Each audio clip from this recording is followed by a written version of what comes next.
I don't care if they do monologue stuff, if they do prop comedy, magic. It's entertainment. And it's nice to have a variety of things. You know, as a comedy team, we go places and they go, wow, it's hard to follow. Well, there's three of us. We got music. We're doing, different stuff. I think, entertainment is entertainment. And if you can find your audience, I may not like what you do, right, but if you have people that do, it's all subjective. I agree. You got to find your audience and just do your thing and just work with blinders on and in a certain sense, and just have fun.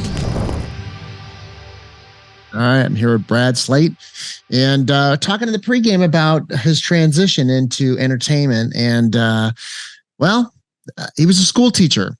Now, obviously, I guess maybe the students thought he was funny, but also he, knew how to write. Obviously, he was a teacher, right? And so I don't know what you taught, but I got to get into the algorithm of this whole thing. So how did this start, and when did you finally burn the boats and go to LA and say, I'm leaving teaching?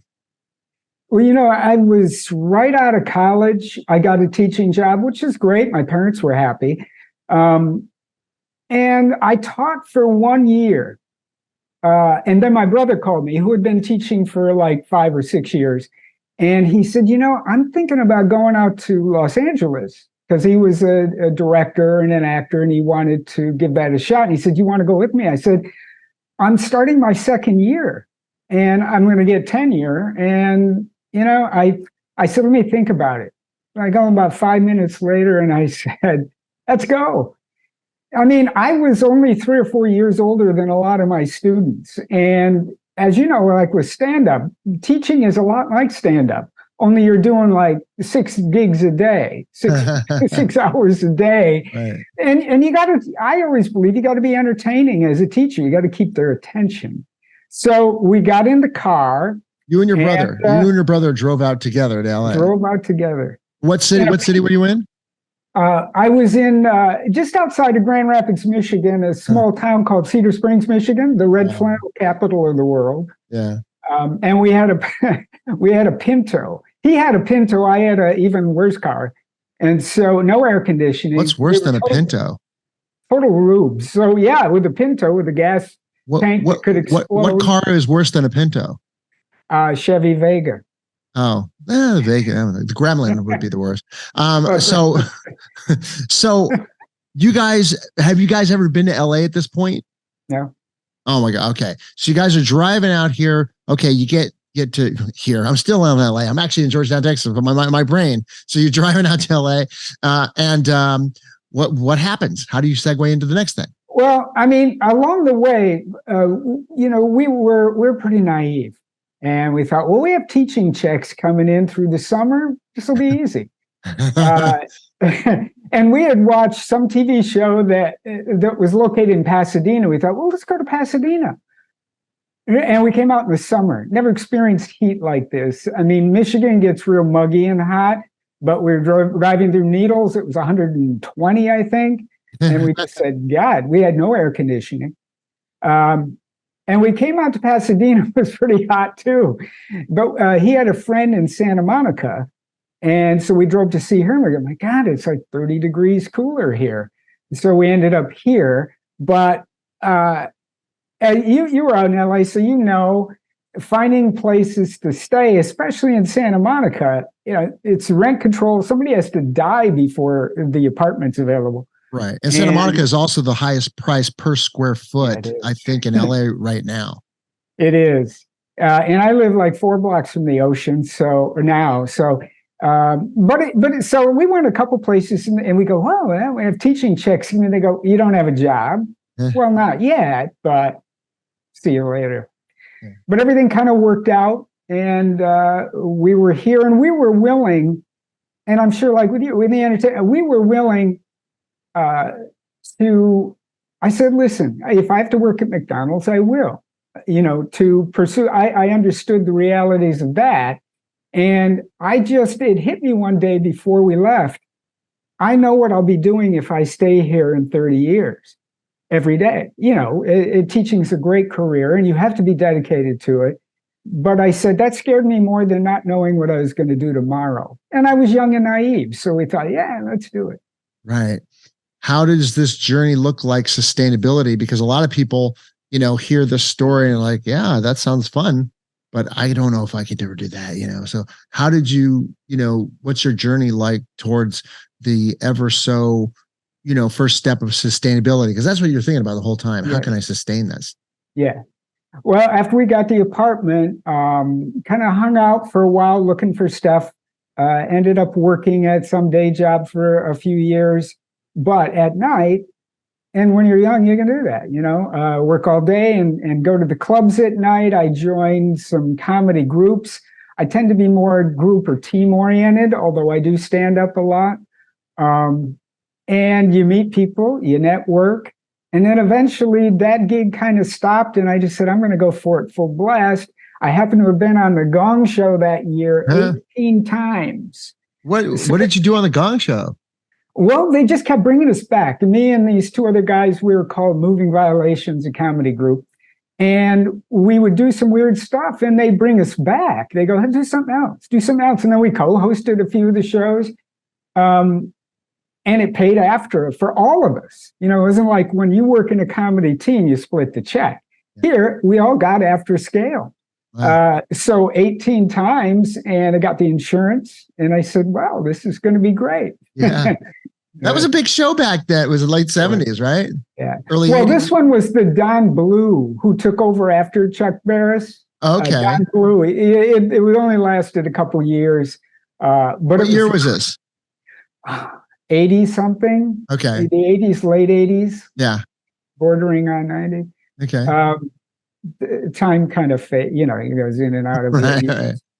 Right. So that kind of tied you over, that was a nice chunk. And then where does your journey take you from there? Then I picked up some writing gigs and some acting gigs. It was sporadic, but when you're younger and I roomed with my brother, so we split the rent, split the car, and that went on for a while. Then I got on a soap opera for a couple of years. Yeah, you're young and the Restless. Yes, which it was weird because as a performer, you would do mailings or whatever and go, hey, come see me over there.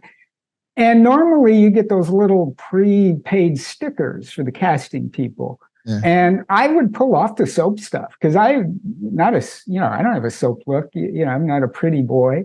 And I'd always go out for weasels and stuff. And so they brought me in for this part. And I said, well, the guy's like, the description, 55 years old, and I was much younger at the time. And they said, well, you don't want the job? We change all the time. We adapt.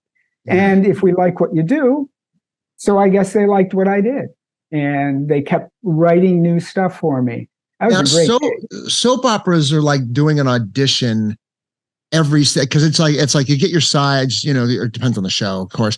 But from what I know, soap operas, I've never done a soap opera, but from what I know, you get your sides and you're like minutes later, like you're acting. And it's kind of like auditioning every day as your acting role, for the same part. But I mean, what was your journey like? Was it like that? Was it just so fast paced? Did you get your sides right away, or did you get them? Well, what's great about soaps is, especially if you're a new actor, you go out for 1 or 2 line parts. Package for Mr. Wood, right?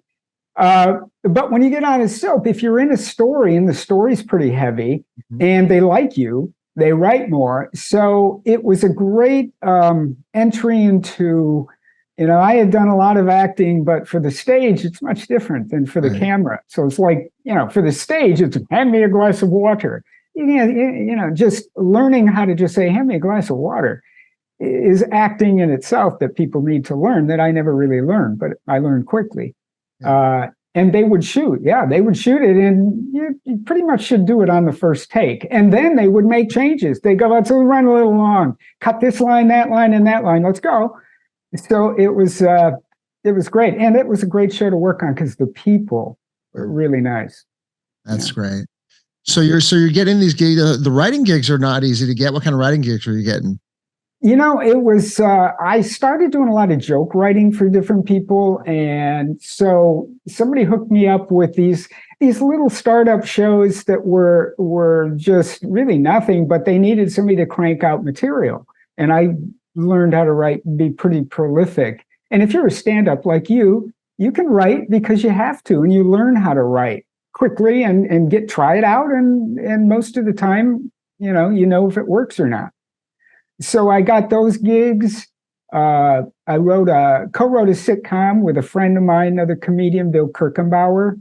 It was just the 10 of us, which is a spinoff of Growing Pains. He was a coach with all these kids, mostly girls. And he brought me in on that. So then I started writing plays. So I just. Now, did you do any formal, study with any acting teachers, or you just said, no, I just got on the fly? I did take a couple of classes, but mostly what I found worked for me, and I'm sure is improv classes. Yeah. And before I started an improv group, because improvisation kind of bridges that gap between acting and not acting, to be a little more natural. Because and I taught improv before, and I always say the same thing. I say, you improvise every day. You pick up the phone, you may know who you're talking to, but you really don't plan out what you're going to say. And I said, dude, the next time you're on the phone, think about that. You're not worried what your arms are doing. You're not thinking about the words. You're thinking about the intent. So I found that improv is a great acting teacher. What groups were you with? I started with the LA Connection. Do you remember those? I heard guys? LA Connection. I studied with Cynthia Spaghetti at the Groundlings and Andy Goldberg with Off the Wall. Yeah, Off the Wall. I studied with Off the Wall, Wendy Cutler. Andy Goldberg was Andy Goldberg's a great guy. Fun, yeah. Over there in Lancashire, I think they still do it. Yeah, they were. And one of the guys from Monty Python was with him for a long time too, like kind of taking his. Oh, really? Yeah. Wow. Got the actor's name. And then from the LA Connection, I met a couple other guys. We formed our own little comedy group. As you know, a lot of people were forming groups, and it was like by the time you came up with a name, the group was over. So I started a group with a couple of guys called Moving Violations. We were just improv at the time, and we worked quite a bit. We did pretty well. And we worked over at the Comedy Store, but we really got ingrained in the Comedy Store when Mitzi Shore, the owner of the store, started what she wanted to call group night. And she would take her stand-ups, Kinnison, Carla Rowe, Cynthia Spaghetti was in the Comedy Store Players, and she would form groups, and then she gave them names like food, like strawberries and cream, strudel. And she wanted them not to do improv, because that's the other club. She wanted to do scripted stuff. We showcased for her right at the time, and we were doing mostly scripted stuff then. Yeah. And she loved us. So we kind of got in there and met a lot of people. It was a great time for comedy. Meet the Bolo Pack, the ultimate travel companion that transforms into a hammock, a pop-up tent, and even a cooler. Whether you're hiking, camping, or chilling at the beach, the Bolo Pack has you covered. First up, the Bolo Pack is a sleek, compact backpack, perfect for day trips or long adventures. Need a break? With a simple pull, the Bolo Pack transforms into a relaxing hammock, perfect for catching your breath during hikes. Planning to spend the night? The Bolo Pack also converts into a pop-up tent, giving you shelter wherever you go. And the best part? The Bolo Pack doubles as a cooler, keeping your food and drinks fresh for hours. Let me show you how easy it is to switch between modes. First, the hammock. Just a few simple steps, and you're ready to relax. Next, the pop-up tent for quick shelter setup. And finally, the cooler function, ensuring you stay refreshed on the go. From day hikes to weekend getaways, the Bolo Pack adapts to your needs. Whether you're chilling, camping, or keeping your snacks cool, ready to upgrade your travel game?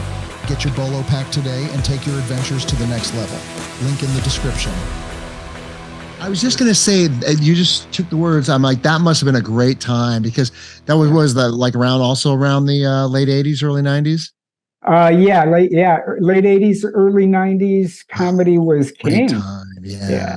Oh my God, the Comedy Store was like, it's a nightclub. And also the Improv was like a nightclub, after hours, and Mark Lana and those guys would like close up the place, and then be like kind of like they'd have like dancing there and stuff like that. It's just it's a different. But it was time. hard to play both clubs, unless you were a big star, and we weren't. We showcased over at the Improv, and they liked us, but it's kind of you're the Comedy Store or whatever. But the people, Kinnison and Tom Wilson, who and just the talent that was over there that I got to work with was exciting. So, did you go on the road at all for stand-up? As a stand-up, I would like do all of within the group. I would do all the kind of hosting within that. So I would MC places, the comedy clubs, the Comedy Store Westwood, I MC'd on Sunday nights. Mm-hmm. And the LA Cabaret, the Ice House. LA Cabaret. That was the girl. I was 19 years old. That was the very first place I ever did stand-up comedy in 1986. Did I bring you up? I mean, I was, was it Jeff Wayne? I mean, it was the first time I did. God, I did 23 minutes. It was so ridiculous. Somebody rented out the place, and he goes, "Look, I want to do a showcase, and I want you to open for me." And I was like, "Great!" Because he was in my acting class, and because I did some stand up in my acting class, and he's like, "You're great," so I wanted to do that. And I remember I'm from Encino, and that place was in Encino, and it's the only comedy club is to this day that's ever been in Encino, is LA Cabaret. And that was another special place. It's now gone. It just had character. So it's a Chin Chins or Chin Dong Dongs or something. It's like a Chinese restaurant. Right. We went there once. It was first a deli. We went it was so weird to be in that place and not be the LA Cab, because that was my home club, because you could do a half hour there. The store, maybe you get 10, 15 minutes. My 23 minutes was, maybe I had like a good 3 minutes, but it's your first time, so you don't even know. I don't know what I was doing. You probably did very well. I mean, sometimes your first gig's the best, and then the next. I wish I had a video of it. So I watched some of your videos. You're a very funny guy. You've got great timing and material too, which is what they call now retro comedy. Old school comedy. Yeah. I did stand up like a month ago, and somebody said something like, because I haven't done it in a long time. So it was like, somebody said something on TikTok, and like, they're like, that's like an old, like a 90s joke or something. And I was like, oh shit, maybe it is. Maybe I'm like, well, there's nothing wrong. Listen, there's audiences, and I never put any comic down. I don't care if they do monologue stuff, if they do prop comedy, magic.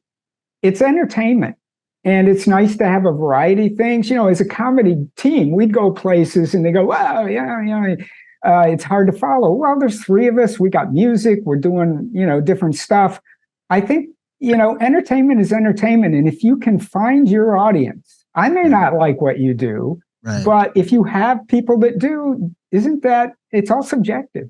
I agree. You got to find your audience and just do your thing, and just work with blinders on, and in a certain sense, and just have fun, and have the rapport with the audience at the same time. But it comes from with yourself. Where are you at today? Like, are you doing stand-up? Right? Like, what's going on with you right now? Last night I just did like a private party, but it was like a friend that goes, "Hey, we have this thing," and they have a lot of money, so they, have a band and they have the whole thing. So when the band goes on break, would you please get up and do something? So I did that. I work with, I still do it. My passion right now is mostly I make a lot of videos. Years ago, I wish this equipment and the platforms were available, 25 years ago, because I'm kind of one of those like you, Renaissance guys that do a lot of things. I'm not happy just doing one thing. I like to write, and with the videos I make, I write them, I edit them, I star in them, and and it's because you can never. With these tools, no one can ever say, you never have to wait for the phone to ring. I don't believe in the phone ringing. I tell my agent that. Your job, if I get a gig, negotiate the contract. Right. But my job is to try to get that phone to ring for you. Nice. Yeah. I mean, that's exactly how you look at stuff now and you're like, oh my God, if I just had, you should have and the quality on like iPhone 15 is just as good as anything 20 years ago. That was like, I mean, you'd be hard pressed to like match, a Panavision Platinum package, 35 millimeter film, 20 years ago and an iPhone 15. And you could do the color timing on it just right. As long as your sound's good, you'd have to put it side by side. I mean, it's amazing, isn't it? I've made like, 30, 40, 50 little videos. A lot of times it's me and then I play several characters in it. And at first I used to have friends, because I didn't know how to edit anything. And it's easier now because of the equipment. And then I just got tired of waiting for them. I go, hey, I just shot this thing. Could you? And so I learned it for myself. You have to do that. You have to kind of not always depend on your agent or other people. You got to be proactive, not proactive. Do you have the disease where you're like, I did want to do a bigger production, but then it's going to cost me money, and then you're saying, there's that screenplay I wrote, and I don't know if I want to like go through the whole, because you got to go through the rigmarole to try to get it funded, or because you still need a little bit of money to do a feature length. But since like I could edit it, I could shoot it, I could act in it, and why not just do this? Do you wrestle with yourself still like that?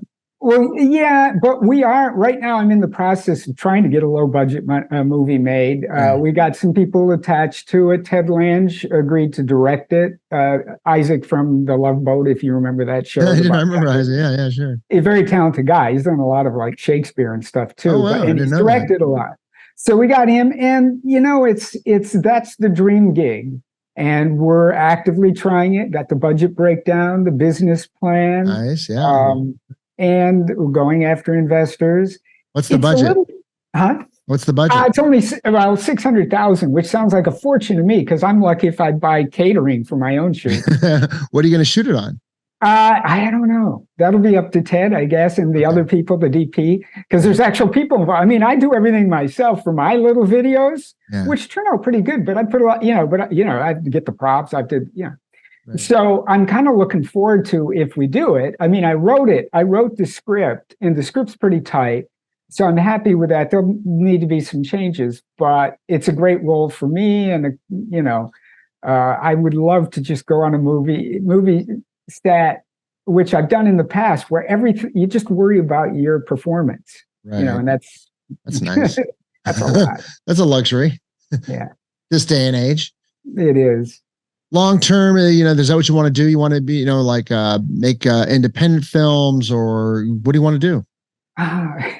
That's a great question. Are you eclectic? You can't make up your mind, or? Well, as I go through life, depending on where I'm at with it, I'm ready to do anything at a moment's notice. When, like this week, everything's dead and the strike just ended, so things are going to start picking up again. And I have an agent who will send me out on some stuff. But in the meantime, this week I'm working on a little video I'm making.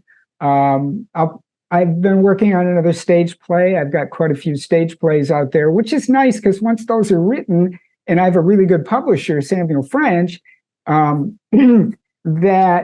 which it was over Concord Theatrical's own Samuel French now, and a bunch of other of the play companies. So that's nice because once I've written something that's 10 years old, I still get royalty checks on that. That's cool. And, your mission hasn't changed since you got in the car with your brother. It's still, hey, you know what? Don't care what we got to do. Let's just have a Zen-like attitude. But I have air conditioning now, so there's been some advancements in the. That's all that makes all the difference in LA because you got heat waves. So but like everybody else, I'm sorry, I just to wrap because I didn't answer that very well. I want to continue doing stand-up, writing, acting, and those are the three where my heart is. And if I can do that, and in show business, nobody ever retires. The phone just stops ringing. That's perfect. Yes. But you know what? That's the beauty of stand-up is that, you could be the writer, director, producer, and actor all in one just by grabbing a microphone, and making sure you've written up some good premise and punchlines, before that, and you're good to go. So, all right. Stand-ups didn't have to do it all. Yeah. Tell everybody how they could find out more about you. You can go to my website, bradslaight.com. I'm sorry that it's spelled that way. The other way sounded more like a stripper, Brad's Slate, so I stayed with the original name, Slaight. And if you go to YouTube, I got all kinds of videos that you might even like a couple of them. You know. Brad, thank you so much for sharing. Awesome. Michael, thanks for having me. Nice talking to you. Thanks for joining us. Gear up for your next adventure and head over to bolotour.com to check out the amazing Bolo Pack and their other innovative outdoor gear. Catch you next time.